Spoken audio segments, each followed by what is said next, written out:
ਸਿਆਣੇ ਕਹਿੰਦੇ ਆ ਲੋਕੀ ਕਰਨ ਕਵਲੀਆਂ ਤੇ ਰੱਬ ਕਰੇ ਸਵਾਲੀਆਂ। ਜਿੱਦਾਂ ਆਪਣੀ ਖਾਲ ਹੈਗਾ, ਹੁਣ ਸਾਡਾ ਪਾਣੀ ਨਹੀਂ ਸੀ ਲਾਉਣ ਦਿੰਦੇ ਪਏ।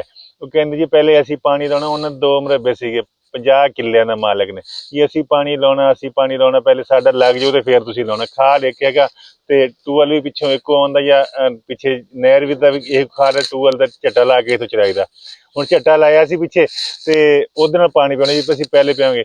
ਰੱਬ ਦੀ ਕਰਨੀ ਏਦਾਂ ਹੋਈ, ਸਾਨੂੰ ਦੂਜਾ ਪਾਣੀ ਚਾਹੀਦਾ ਸੀ, ਕਣਕ ਖਰਾਬ ਹੁੰਦੀ ਸੀ, ਧੁੰਦ ਪੈਣੀ ਸੀ ਤੇ ਉਹ ਖਾਲ ਪਿੱਛੋਂ ਉੱਥੋਂ ਟੁੱਟ ਗਿਆ। ਉਹ ਤੁਹਾਨੂੰ ਸ਼ਾਇਦ ਨਜ਼ਰ ਵੀ ਆਉਂਦਾ ਹੈ ਤੇ ਉੱਥੋਂ ਖਾਲ ਹੀ ਟੁੱਟ ਗਿਆ, ਸਾਡੀ ਸਾਰੀ ਜ਼ਮੀਨ ਪੀਤੀ ਗਈ। ਜੇ ਤੁਸੀਂ ਮੇਰੇ ਚੈਨਲ ਤੇ ਨਵੇਂ ਆ ਤੇ ਪਹਿਲੇ ਲਾਈਕ ਤੇ ਸਬਸਕ੍ਰਾਈਬ ਜ਼ਰੂਰ ਕਰ ਲਓ ਜੀ। ਉਹਨਾਂ ਨੂੰ ਖਬਰ ਨਹੀਂ ਹੋਈ, ਅਸੀਂ ਆਪ ਹੀ ਆ ਕੇ ਬਣਿਆ।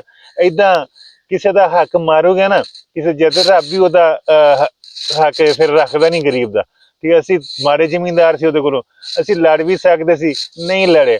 ਕੋਈ ਨਹੀਂ, ਰੱਬ ਤੇ ਭਰੋਸਾ ਕੀਤਾ ਤੇ ਰੱਬ ਨੇ ਸਾਡਾ ਪਾਣੀ ਮੁਫਤ ਹੀ ਲਾ ਦਿੱਤਾ, ਸਾਡਾ ਡੀਜ਼ਲ ਵੀ ਬਚਿਆ, ਸਾਡਾ ਉਹ ਆ ਗਿਆ। ਜਿੱਦਾਂ ਹੁਣ ਤੇਰੀ ਤੂੰ ਕੌਣ ਤੇ ਮੈਂ ਕੌਣ, ਚੱਲ ਹੱਟ ਤੂੰ 2 ਮੁਰੱਬੇ ਤੇ ਕੀ ਹੋਇਆ, ਅਸੀਂ ਵੀ ਇੰਨੇ ਮਾੜੇ ਨਹੀਂ ਹੈ। ਨਠਾ ਦਿੱਤਾ ਬਈ, ਪਾਣੀ ਆਪਣੇ ਆਪ ਲੱਗ ਗਿਆ। ਏਦਾਂ ਹੁੰਦਾ, ਕਿਸੇ ਨਾਲ ਜ਼ਿਆਦਤੀ ਨਹੀਂ ਕਰੀਦੀ। ਰੱਬ ਫਿਰ ਉਹਦਾ ਬਦਲਾ ਜ਼ਰੂਰ ਲੈਂਦਾ। ਜ਼ਿਆਦਤੀ ਕਰੋਗੇ ਨਾ ਅਗਲੇ ਨਾਲ, ਜਿਹੜਾ ਅਸੀਂ ਵੀ ਤੇ ਮਿਹਨਤ ਕਰੀਦੇ ਨਾ, ਆਪਣਾ ਪਸੀਨਾ ਇੱਥੇ ਵਾਹੀਦਾ, ਆਪਣੇ ਪਸੀਨਾ ਵਾਹੀਦਾ, ਆਪਣੇ ਇੱਥੇ ਟਾਈਮ ਦੇਈਦਾ, ਇੱਥੇ ਮਿਹਨਤ ਕਰੀਦਾ, ਸਰਦੀ ਨਹੀਂ ਦੇਖੀ, ਗਰਮੀ ਨਹੀਂ ਦੇਖੀ, ਇੱਥੇ ਹੀ ਕੰਮ ਕਰੀਦਾ। ਤੇ ਭਾਵੇਂ ਮਜੇਰੇ ਵੀ ਹੈ ਫਿਰ ਵੀ ਨਾਲ ਹੀ ਕੰਮ ਕਰੀਦਾ, ਤੇ ਰੱਬ ਨੂੰ ਵੀ ਆਹ ਚੀਜ਼ ਪਸੰਦ ਹੁੰਦੀ ਆ। ਤੇ ਰੱਬ ਆਪੇ ਆਪ ਹੀ ਪਾਣੀ ਲਵਾ ਛੱਡਿਆ, ਸਾਡਾ ਦੂਜਾ ਪਾਣੀ ਲੱਗ ਗਿਆ, ਉਹਨਾਂ ਦਾ ਜ਼ਿਕਰ ਨਹੀਂ ਲੱਗਿਆ। ਤੇ ਏਦਾਂ ਨਹੀਂ ਕਰਨਾ ਚਾਹੀਦਾ, ਰਲ ਮਿਲ ਕੇ ਰਹਿਣਾ ਚਾਹੀਦਾ। ਇੱਕ ਦੂਜੇ ਦੇ ਦੁੱਖ ਵੀ ਸਾਂਝੇ ਹੋਣੇ ਚਾਹੀਦੇ ਨੇ, ਸੁੱਖ ਵੀ ਸਾਂਝੇ ਹੋਣੇ ਚਾਹੀਦੇ ਨੇ, ਤੇ ਫਿਰ ਜਾ ਕੇ ਨਾ ਇਨਸਾਨੀਅਤ ਕਾਇਮ ਰਹਿੰਦੀ ਆ, ਪਿੰਡ ਵੀ ਕਾਇਮ ਰਹਿੰਦੇ ਆ, ਸ਼ਹਿਰ ਵੀ ਕਾਇਮ ਰਹਿ ਸਕਦੇ ਆ।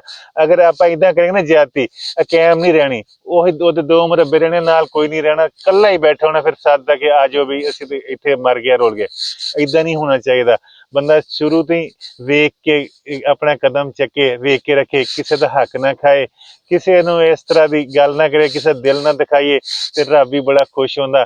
ਉਹਦੇ ਵੀ ਅਸੀਂ ਤੇ ਦੁਆ ਕਰਨੇ, ਉਹਦੇ 2 ਮੁਰੱਬੇ ਸਾਡੇ ਤੋਂ ਵੀ ਚੋਖੀ ਫਸਲ ਹੋ ਜਾਏ। ਅਸੀਂ ਕੀ ਰੱਬ ਨਹੀਂ ਦੇਣੀ ਜੀ, ਤੇ ਸਾਡਾ ਕੀ ਜਾਣਾ। ਤੇ ਅਸੀਂ ਚਾਹੁੰਦੇ ਹਾਂ ਕਿ ਉਹ ਵੀ ਸਾਡੇ ਨਾਲ ਖੁਸ਼ ਰਹਿਣ, ਉਹ ਵੀ ਸਾਡੇ ਹੱਕ 'ਚ ਦੁਆ ਵੀ ਕਰਨ, ਸਾਡਾ ਖਿਆਲ ਵੀ ਰੱਖਣ, ਅਸੀਂ ਉਹਨਾਂ ਦਾ ਖਿਆਲ ਰੱਖੀਏ। ਤੇ ਏਦਾਂ ਰਹਿਣਾ ਚਾਹੀਦਾ। ਬਾਕੀ ਮੇਰੀਆਂ ਵੀਰ ਦੀਆਂ ਗੱਲਾਂ ਜੇਕਰ ਚੰਗੀਆਂ ਲੱਗੀਆਂ ਹੋਣ ਤੇ ਲਾਇਕ ਜ਼ਰੂਰ ਕਰਿਓ ਤੇ ਸਬਸਕ੍ਰਾਈਬ ਵੀ ਕਰ ਲਿਓ।